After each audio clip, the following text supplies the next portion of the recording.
Hindi stories. मेंढक और सारस की कहानी। एक तालाब में बहुत सारे मेंढक रहा करते थे। ये मेंढक अपने जीवन से बहुत खुश नहीं थे। उनके पास पूरी आजादी थी, कोई भी उन्हें रोकने टोकने वाला नहीं था। वे तालाब में इधर-उधर कूदते, टरटर करते और अपने मन मुताबिक जीवन जीते थे। लेकिन यह आजादी उन्हें बेकार लगने लगी थी। वे ऊब चुके थे और चाहते थे कि कोई ऐसा शासक आए जो उनके जीवन को और रोमांचक बनाए।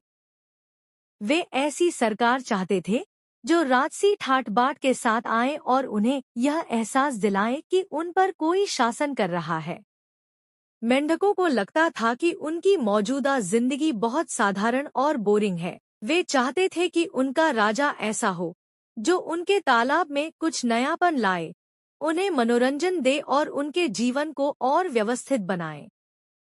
इसलिए उन्होंने एकजुट होकर फैसला किया कि वे अपने लिए एक राजा की मांग करेंगे।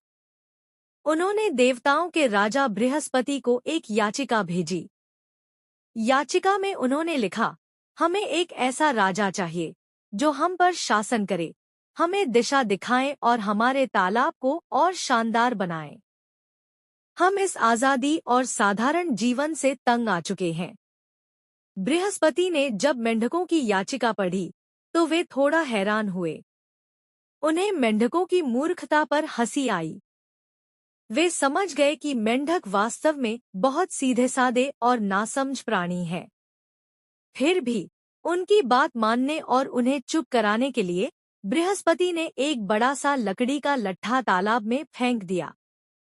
यह लट्ठा इतनी जोर से पानी में गिरा कि एक बड़ा धमाका हुआ। पानी चारों ओर छलक गया और तालाब में हलचल मच गई। मेंढक इस अचानक हुए हादसे से डर गए। उन्हें लगा कि कोई भयानक दानव तालाब में आ गया है। डर के मारे सारे मेंढक सरकंडों, घास और कीचड़ में छिप गए। वे सहमे हुए एक दूसरे से फुसफुसा रहे थे, यह क्या आ गया? क्या यह हमारा नया राजा है? कुछ समय तक वे डरे सहमे छिपे रहे। लेकिन जब उन्होंने देखा कि वह लट्ठा बिल्कुल शांत पड़ा है और कुछ करता नहीं, तो उनका डर धीरे-धीरे कम होने लगा। कुछ छोटे और नन्हे मेंढक धीरे-धीरे लट्ठे के पास गए। उन्होंने देखा कि यह तो बस लकड़ी का एक टुकड़ा है जो पानी में तैर रहा है। वह न तो हिलता था, न बोलता था, न ही कुछ करता था। धीरे-धीरे मेंढकों का डर पूरी तरह खत्म हो गया।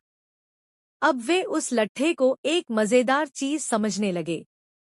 छोटे मेंढक उस पर चढ़कर गोता लगाने लगे। वे उस पर कूदते, फिसलते और खेलते।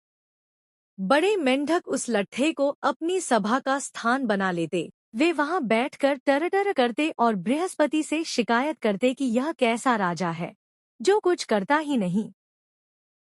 मेंढकों को यह लट्ठा बिल्कुल पसंद नहीं आया। वे कहने लगे, यह तो कोई राजा नहीं है। हमें तो ऐसा राजा चाहिए जो वाकई शासन करे, जो हमें डराए, जो हमें नियंत्रित करे। उनकी शिकायतें फिर से बृहस्पति तक पहुंची। इस बार बृहस्पति को थोड़ा गुस्सा आया।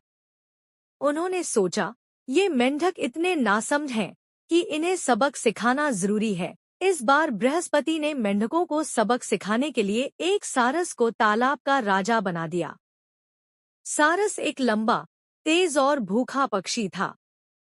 वह लट्ठे की तरह शांत और बेकार नहीं था।